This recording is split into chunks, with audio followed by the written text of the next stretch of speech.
So ito yung bipod. Huli na siguro natin ikakabit to.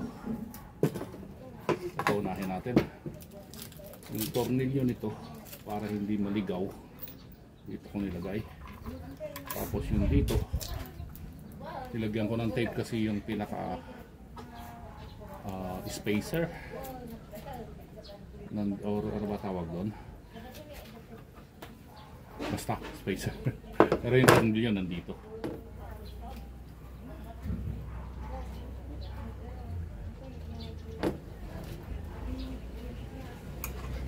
Yan. So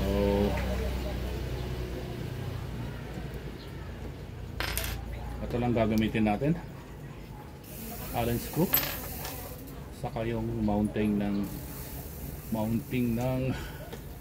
scoop. Check na natin ito mga parts. Ito pareho lang to, hindi katulad sa Sebroya, mas maiksi yung isa.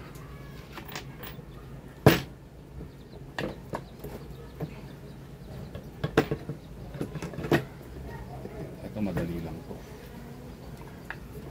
nandito lahat sa baba yung tornilyo.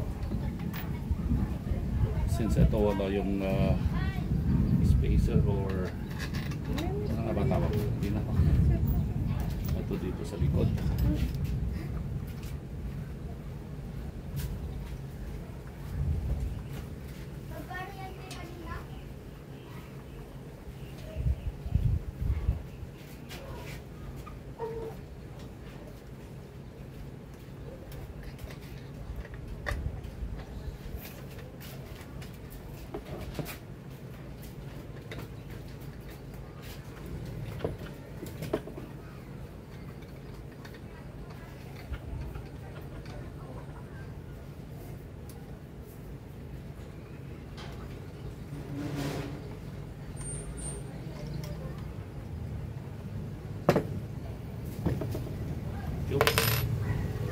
Tapos na.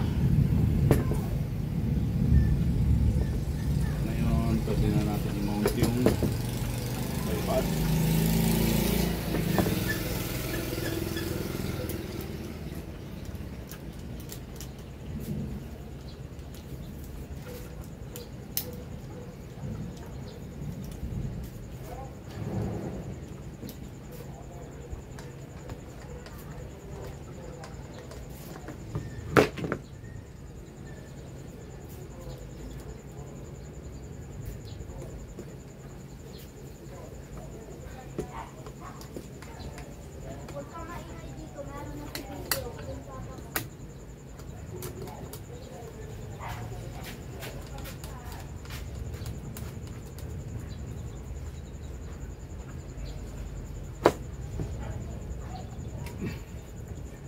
Tight lang to mga parts.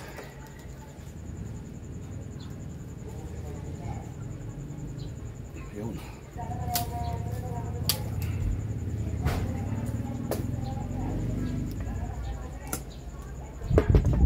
Next, tulad ng Sebroya, hindi ko na tinanggal yung mounting para hindi mababago yung setup ng scoop.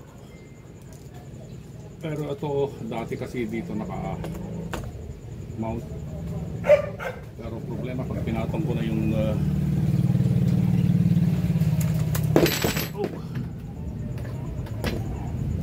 dito kasi dati naka-mount ito.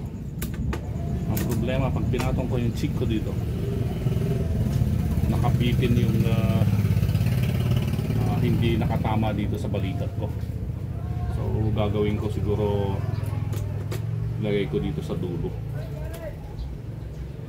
para umatras yung back, tumama sa balikat ko.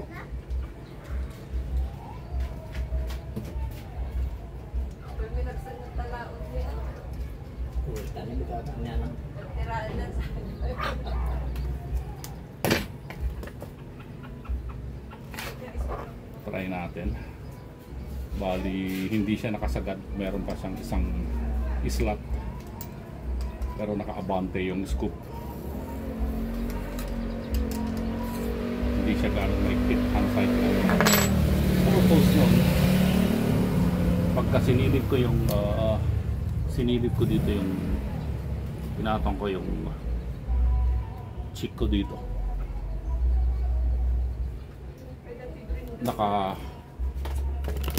ayun, nakatama na sa balikat ko yung bat. Para pag sinilip ko yung scoop,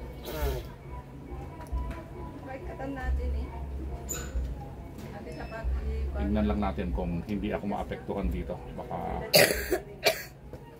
kasi dito yung ano ng magazine. Bali po pumapatak na dito na yung chick. Dito na nakapatong yung pisngi mo. Para nakasagad naman yung bat sa balikat ko.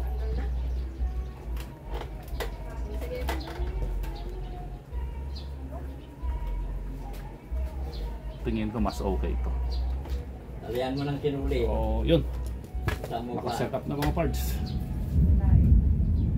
Sirain. Tignan mo maya. Yan. Try nga natin kung malakas. Pero at Mayroon pang talihan mo ng kinuli.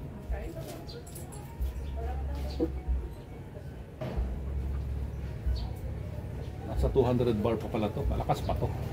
Try natin. Suppressor pa lang yan, wala pa siyang silencer.